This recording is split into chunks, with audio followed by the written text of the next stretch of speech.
Hey there, English learners. Welcome back to Easy English Class. I'm Marco. And I'm Erica.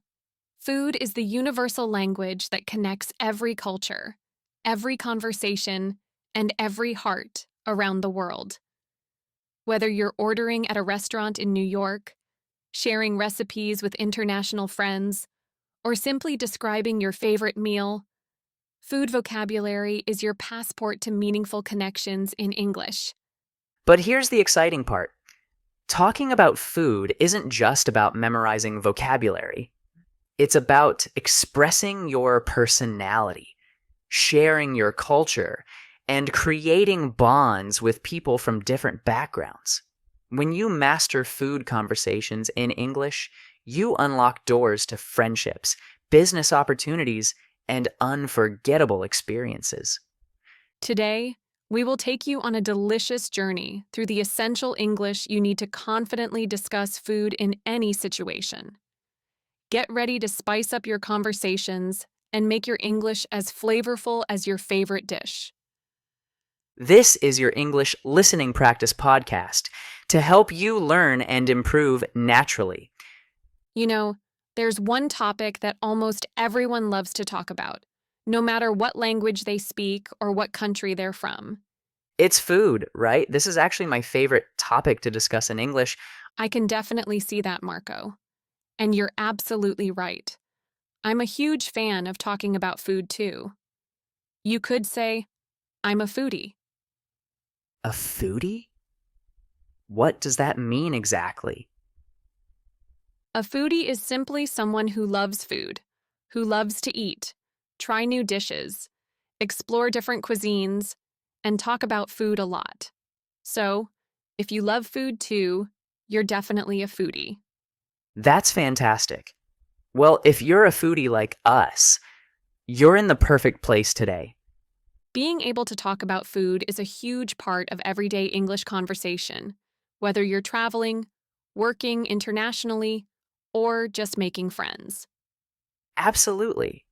Whether you're sharing a meal with colleagues, discussing dinner plans with friends, or just talking about what you like to eat, knowing the right words and phrases makes your English speaking so much more delicious. By the way, I'm Erica.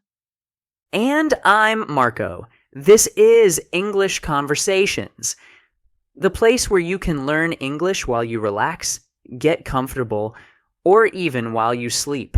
No pressure, no stress, just real, practical English. Today, we're going to have an engaging English conversation all about food. So, get comfortable, grab your favorite drink, and let's get started. So, Erica, what's your favorite food? Oh, without a doubt, my favorite food is Italian pasta. I am completely obsessed with it. I could eat it almost every day and never get tired of it. I can definitely confirm Erica's obsession with pasta.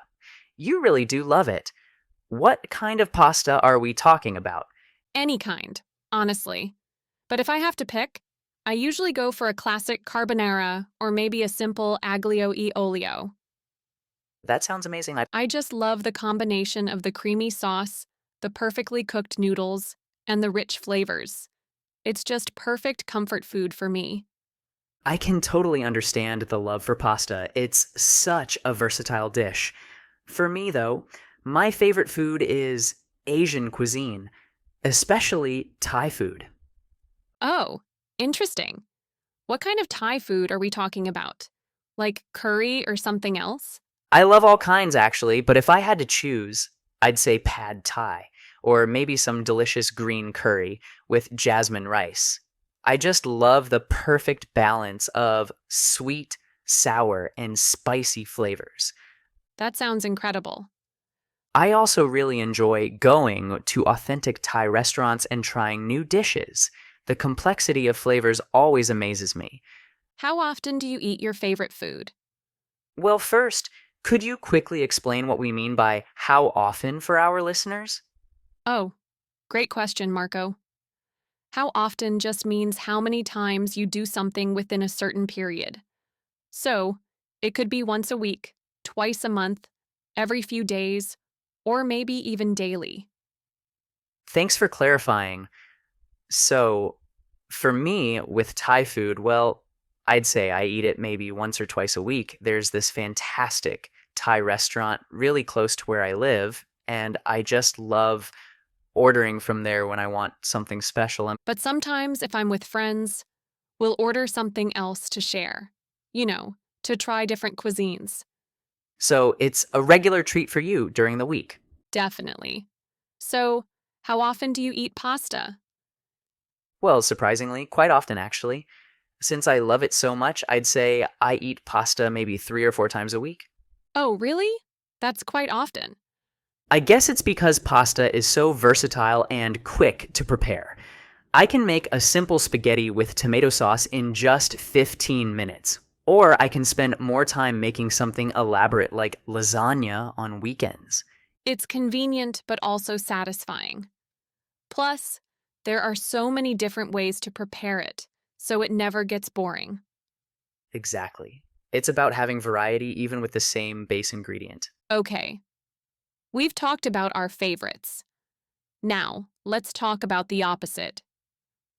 Marco, what's your least favorite food?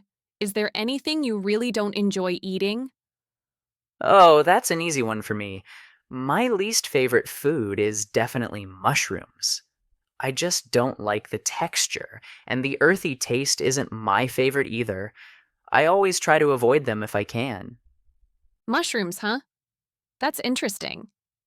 For me, my least favorite food would have to be blue cheese. I have the same issue, actually. The strong flavor and smell just isn't for me, and it's too intense. Blue cheese. That's a good way to put it. So it seems like we both have strong dislikes for certain flavors and textures. And you know what's funny, Marco? Our favorite foods are Thai and Italian, which are both known for their amazing flavors. And our least favorite foods are both quite distinctive and strong tasting. What does that say about us? I don't know, but it's definitely an interesting pattern. Maybe we just prefer familiar, comforting flavors over challenging ones. Maybe we just need to be more adventurous with our food choices, right? So, Marco, what do you usually eat in a typical week? Well, for breakfast, I usually keep it simple. I love having oatmeal with fresh berries and honey, or sometimes avocado toast with a poached egg. It's healthy and gives me energy for the day. That sounds like a great way to start the morning. Exactly. For lunch, since I work from home, I often make quick meals like salads with grilled chicken, or sometimes a sandwich with turkey and vegetables. I try to keep it light but nutritious. And for dinner? Dinner is where I like to get more creative. Sometimes I'll cook a nice piece of salmon with roasted vegetables, other times maybe a stir fry with tofu, and lots of colorful veggies. And of course, pasta at least twice a week. That sounds like a good balance. For me, since I live with my partner, our week looks a bit different. We usually plan our meals together on Sunday, so we have a good variety throughout the week. That's smart planning. Yeah, we might have grilled chicken with quinoa and steamed broccoli on Monday, maybe fish tacos on Tuesday, and a homemade pizza on Friday night. We try to mix healthy meals with some comfort food. It balances out perfectly. We both love cooking, so we take turns preparing meals. That's actually wonderful. So, would you say you know how to cook well? I definitely know how to cook. Yes, I've gotten quite good at it, and I've improved a lot since I started living independently. When you have to feed yourself every day, you learn quickly out of necessity. That's true. Practice makes perfect, as they say. So, you've gained real confidence in the kitchen. Absolutely. I can make a good number of dishes now. Nothing too fancy or restaurant quality, but enough to keep myself well fed and happy. What about you, Marco? Are you passionate about cooking? I actually love cooking. For me, it's really relaxing and very satisfying to try new recipes and experiment with different ingredients and flavors. I totally get that feeling. It's rewarding to create something delicious from scratch. It really is, but I have to admit, sometimes kitchen disasters happen, you know? Like, I'll try a complex new recipe and it just doesn't turn out right at all. Maybe too much spice or something gets overcooked. Oh, I've had those days too. We've all been there. But that's okay because we learn from our mistakes, right? You try again or you adapt the recipe to your taste. Cooking is all about experimentation. So, yes, I love cooking, even with the occasional kitchen adventure that doesn't go as planned. We've talked about a lot of things concerning food, but I just realized we forgot to discuss something very important. Snacks. Do you love snacks, Marco? Oh, I absolutely love snacks. How could we forget to talk about them? They're such an important part of our daily eating habits. I know, right? Are you more of a sweet person or a salty person when it comes to snacking? Definitely sweets. I'm a big fan of anything sweet and sugary. I can imagine. What kind of sweets are your favorite for snacking? Well, I especially love dark chocolate and fresh fruit like strawberries or grapes. I try to balance indulgence with something a bit healthier. Dark chocolate is a great choice. I also enjoy yogurt with granola and honey when I want something sweet, but also filling. It's like a mini dessert that's actually good for you. Sweet and healthy. That's a perfect combination. I'm completely the opposite, actually. I absolutely love salty snacks. Give me a bag of roasted almonds, some cheese and crackers, or even some homemade popcorn, and I'm happy. So, no chocolate or cookies for you usually? Not usually. If I have a choice between sweet and salty, I always go for the salty option. There's something about that savory taste that I just crave. So, when do you usually have your snacks, Erica? Do you have a specific time or situation? For me, it's usually in the mid afternoon when I'm working. If I'm focused on a project for a long time, I like having a small bowl of nuts or some crackers right there with me to munch on. It just helps maintain my energy levels and keeps me focused. That's exactly the same for me when I'm really concentrated and working. I love having a sweet snack nearby, like a piece of fruit or some dark chocolate. It's like a little reward for my brain while I'm concentrating. It just feels good to have something tasty to nibble on during long work sessions. All right, everyone, you've heard us talk extensively about food. Now it's your turn to practice your English speaking skills. We're going to ask you the same questions we just answered. This is a great way to use the vocabulary and phrases you've learned today. So, get ready to speak out loud. Don't worry about being perfect. Just try to answer in English using the words you know. You can pause the audio after each question if you need a little more time to think. Here we go. What's your favorite food? How often do you eat your favorite food? What's your least favorite food? What do you usually eat in a typical week? Do you know how to cook? And what's your favorite dish to prepare? And finally, let's talk about snacks. Do you love snacks? And if so, are you more of a sweet person or a salty person? Excellent work, everyone. The more you practice speaking about everyday topics like food, the more confident and natural your English conversation will become. All right, everyone. That brings us to the end of our delicious episode, all about talking about food in English. We've had such an engaging conversation today.